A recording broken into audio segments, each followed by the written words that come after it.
Hey, I'm Lou Brutus. Neil and Matt from 3 Days Grace join me. Neil, over to you first. Where exactly are you? I'm guessing that's not Green Bay, Wisconsin.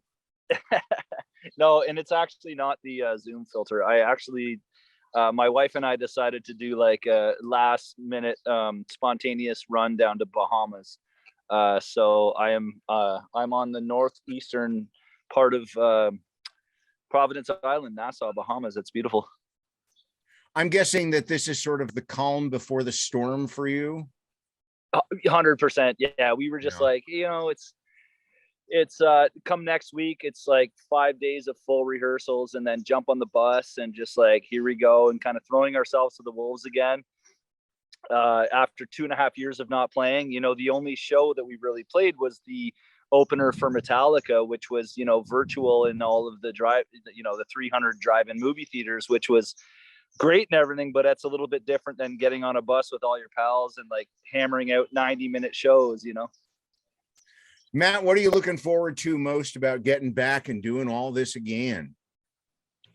Just like performing, like it's been so long that I miss it. I miss being up there and feeding off the crowd and watching and also watching shows. I've only seen one rock show since 2019, so even watching the other bands and stuff and being in that atmosphere again, it'll be nice.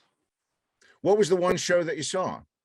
I saw my friend's band play at the local pub, the Red Dog. I think it was in December, and they're just a 3-piece out of London, Ontario. Just doing it for fun, trying to make it, and he was my childhood friend, so I came out and watched and had some fun. It was neat to see.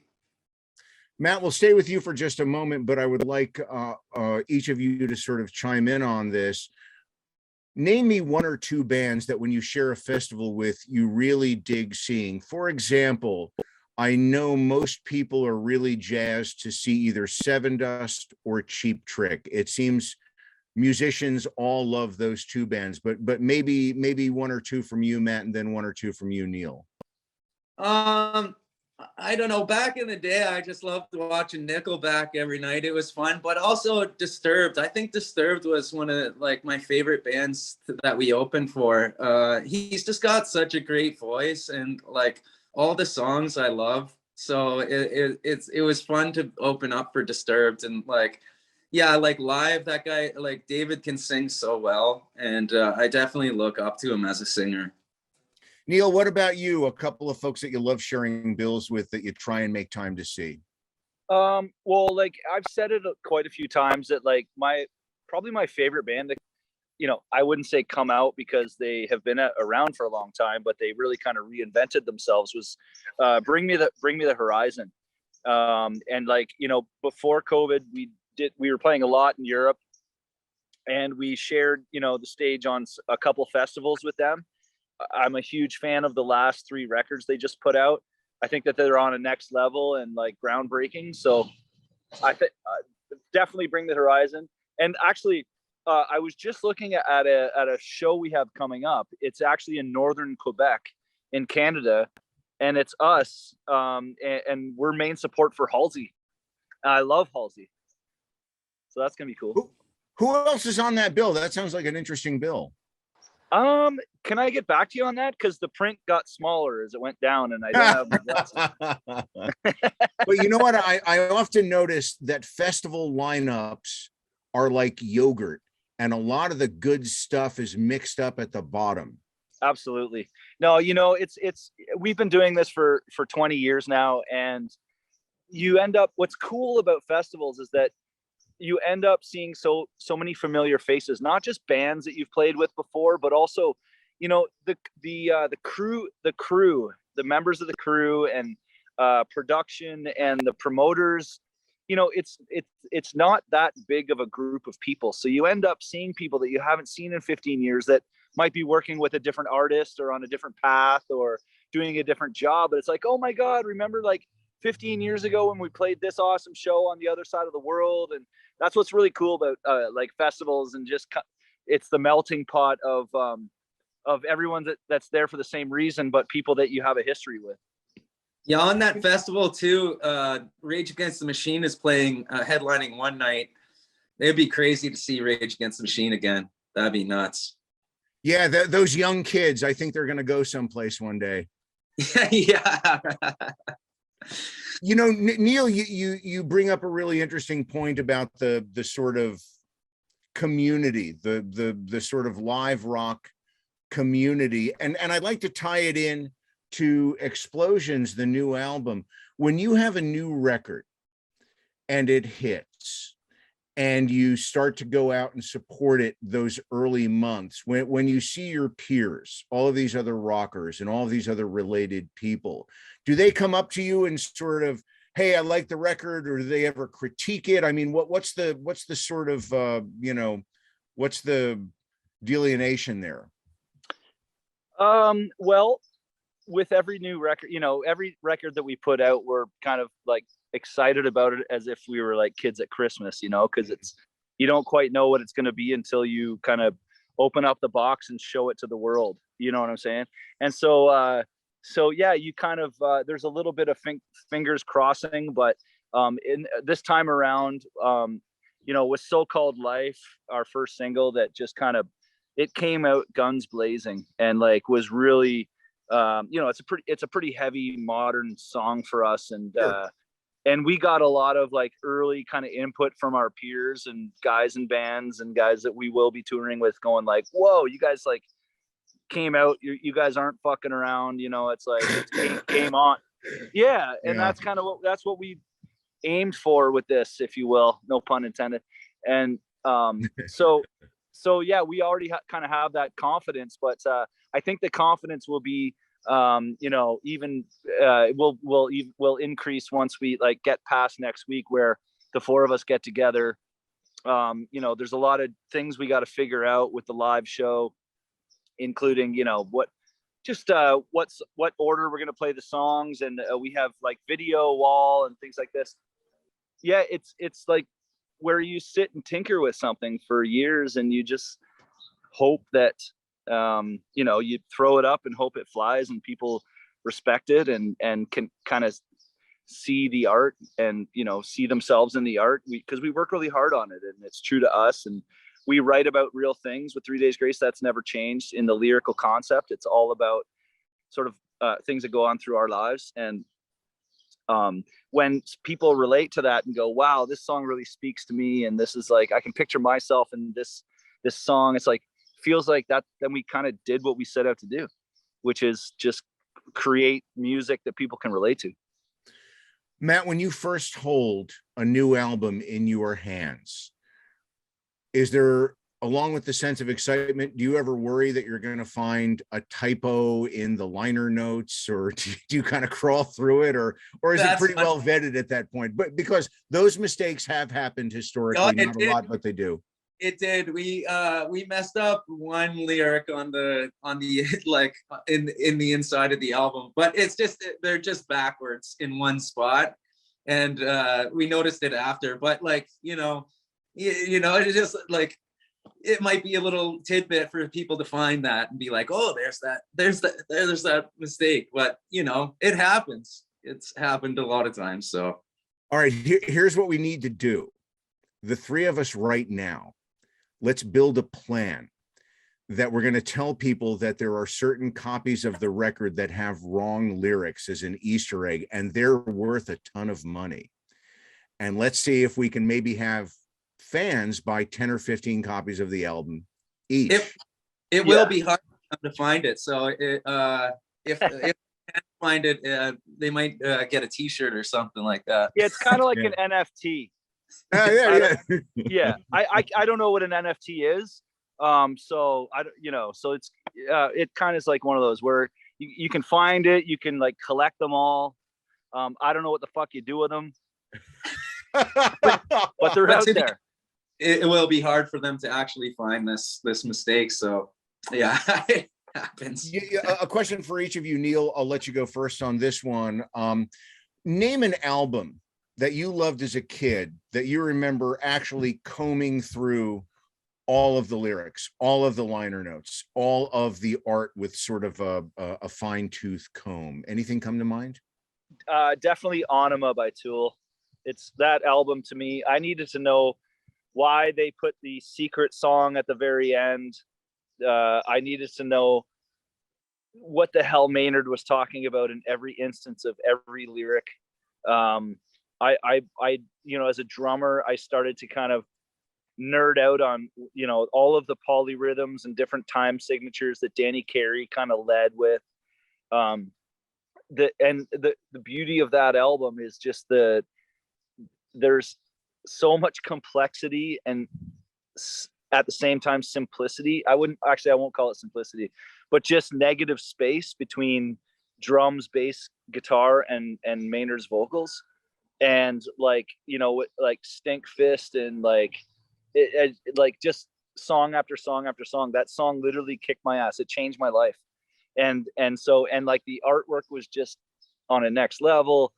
And I just had to kind of get my head around everything that happened, that those guys, like, what was in their mind. And actually, just as a side note, that I got really fortunate was David Bottrell, the producer. He's Canadian, and he produced that album. And so I've kind of gotten to know him through some philanthropy stuff in Canada that 3 Days Grace has been part of. And like, so I've been able to ask him some of the, kind of get a little bit of intel in terms of what was going on during that recording process, because it's my favorite album of all time, hands down. Yeah, I always found the album and this might not make sense, it sounds sparse, but it also sounds very intricate at the same time. Like it doesn't seem like there's a lot going on, and then suddenly you notice, like the polyrhythms that you brought up, and it's a masterpiece. I think that's fair enough to say. So absolutely is, like, Eulogy. And I was also I think my brother, who's 8 years older than me, he was a huge Led Zeppelin fan, and I think that maybe I just, by being around him and the music that he played, I started to respect the notion of like negative space and the space in between the instruments. And drummers that aren't constantly playing like as fast and as much as they can. Sometimes it's like let the other instruments breathe. And I think Led Zeppelin were masterful at that, and I think Tool is masterful at that as well. Favorite Zeppelin song? Kashmir.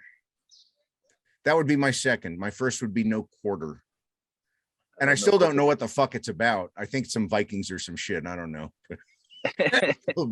Now, Matt, over to you. Let's go back to when you were a kid and you're huddled in your teenage room at night, going over lyrics and album notes and stuff. Name an album that you just sort of climbed through every millimeter.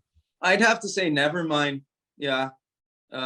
Nirvana, like that's what made me want to like write music and play guitar, and I learned a bunch of it, and it just fueled me to want to write music, and because that was kind of it was the biggest thing going on back then when I was young. So I just remember like wanting to be like Kurt Cobain and rocking out to the album in front of the mirror, and like,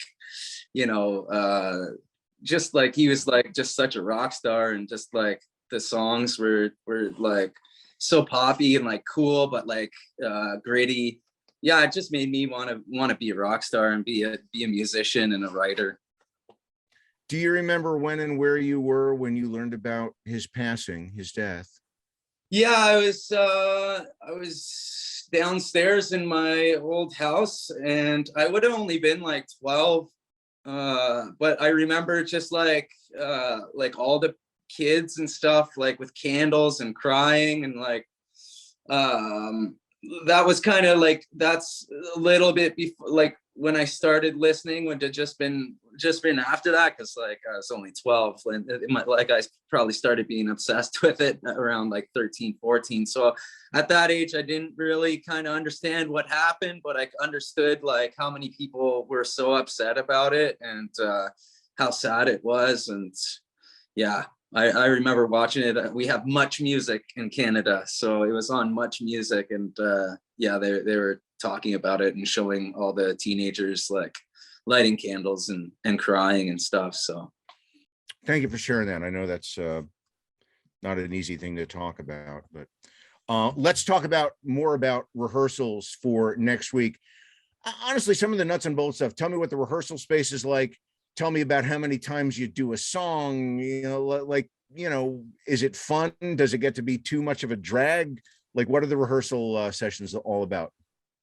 it's fun to get back together and start sussing out stuff, and it becomes a reality again. For me, I've been out here in my studio singing for like a month now, just getting like my vocals back up, and you know, like singing a song or two is different than singing 17 in a night. So I get out night after night. Yeah.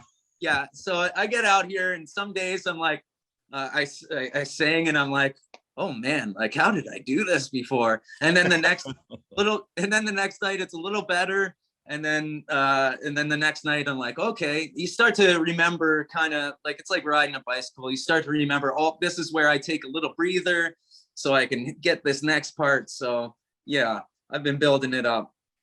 As you're doing an album, and maybe we talk specifically about Explosions, but as you're doing a record and you're building a song, do you ever think, man, I could never sing it like that live? We'll have to come up with some other arrangement or anything like that? You know, we do what we do on the record, and you know, we kind of worry about it after the fact, and like I'll give it my best to be able to do it, you know, live. And but like when it comes to the record, we do what's gonna sound the best. Neil, over to you with rehearsals. I mean, how long does it take you to get in fighting shape again? Well, over the years, I've realized that as much salty air as I can breathe right before we rehearse is like the best thing for me. I'm not here because I want to be here.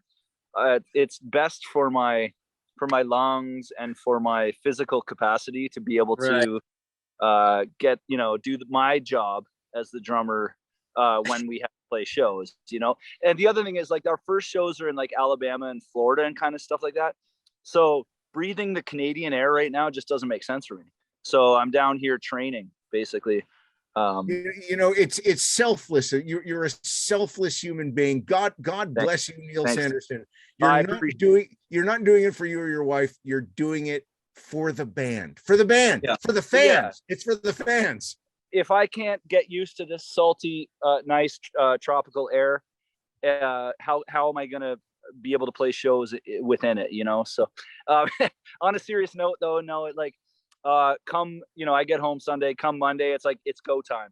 You know, there's a lot of work to do, and it's I kind of love the notion that we throw ourselves to the wolves. I love throwing myself to the wolves, and it's just like when 3 Days Grace has always operated really well under pressure. I mean, you know, if you look at our history, you know, over the years of 20 years, we've been faced with like some moments of pressure, you know, and where you have to like step up. I had 5 weeks to prepare for an arena tour for my first time in this band. Yeah, like Matt is Matt's the example of that. We're just like Christmas 2012. We're like, what are you doing the rest of your life? He's like, I don't know. Like, do you want to try this out? And first show, it was a co-headliner with Shinedown, and like he just walked out and just fucking owned it in front of 9,000 people. It was just like, okay, here's our new reality, you know. So I don't know, like, life is about chapters. We like throwing ourselves to the wolves. We're gonna know Monday what kind of fighting shape we're in as a band, as individuals, and by Friday we better have that shit sorted out, because our first show in Huntsville, Alabama, you know, it's on. And then like we're playing Florida a few days later, like we're playing Amalie Arena. That's going to be a huge one with Godsmack. It's like, I don't know. As soon as we light a fire under our asses, we always kind of tend to show up at the party as a group. Is it ever not fun, or is it generally always still fun after all these years? It's the only thing that's not fun is, to me, when you get halfway through the set and think to yourself, shit, I should have spent more time on the treadmill because I'm gassed. That's when, and you don't have a choice. You got to push through. But no, you know, we're so fortunate. We never take it for granted. We always keep ourselves in check, that we wouldn't be here without our fans, with people, with the industry, with people like you, Lou, who support us for decades. You know what I mean? It's like we put out a song and then we don't have any expectations that, you know, just because we've had success in the past, that's going to just automatically carry on into the future. So we keep that in mind, and that is what really matters, and that's what keeps us going, and that's because it's the passion, and if the fans are passionate, then we take that energy in and just give it back, and it's like this transfer of energy that's beautiful. You know, that's actually kind of a great introduction to the song Lifetime. What sort of intro or what kind of insight, I'm sorry, could you give to it? Well, Lifetime is about loss. And I think a lot of people can relate to it. And like we decided to film the video in Mayfield, Kentucky, where a massive tornado hit in December. We wanted to bring attention to it because I think a lot of people don't know it actually happened, so we filmed the video down there just a month ago. Yeah, and the song, like, just like over the COVID period, like 2 years ago, I watched my girlfriend get a call on the phone, and she lost her dad to a heart attack. He was 53, I believe. Oof. And the pain that she was going through, and that I was trying to help her through. You know, like when you lose somebody, you always think they're going to be there, and like your parents or, you know, your friends. And when you lose somebody like that, it's devastating. And so watching her go through that, we started Lifetime and wrote about it. You know, we wrote about loss and how you think that, you know, you're always going to have them for your lifetime, but it's not true. So I feel like a lot of people will be able to relate to this song. Did you run into, when you were down in Kentucky to do the video, did you run into any fans? Were they appreciative of the fact that you were trying to, you know, bring some heat to help things out down there? Yeah, Oh, yeah.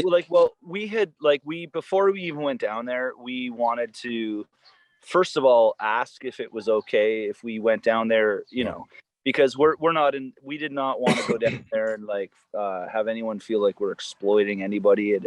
It was more about going down and, you know, Barry, who lives in Southern Indiana, lives like 2 hours from like the hot zone of those tornadoes. And, you know, so he knew people that were directly affected by it.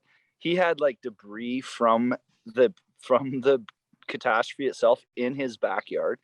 And that's what kind of started that conversation about, well, this area is like, it's completely demolished. It's right in Barry's backyard and nobody's talking about it, you know, and, you know, especially we had been talking about it right before the international sort of, you know, headlines went crazy with whatever.